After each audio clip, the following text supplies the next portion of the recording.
Welcome to my mini vlog.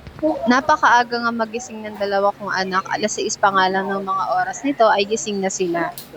Mga bandang 9:00 nga ay naisipan ko na silang maliguan and sumabay na nga din ako sa kanila para mas makaligo ako ng ayos.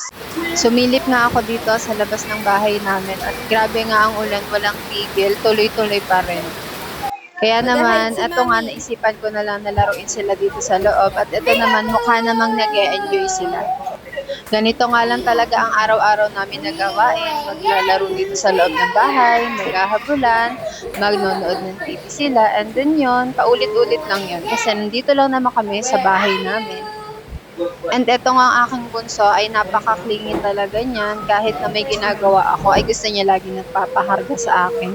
And siguro dahil breastfeeding siya. And ayan, eto yung kanilang playground. And super na-enjoy to ni Kuya Sayon and ni Kiel Kiel. Kung gusto niyo din ito, ilalagay ko na lang yung link sa comment section. At eto nga, yung aking bunso, ayan, for the iyak.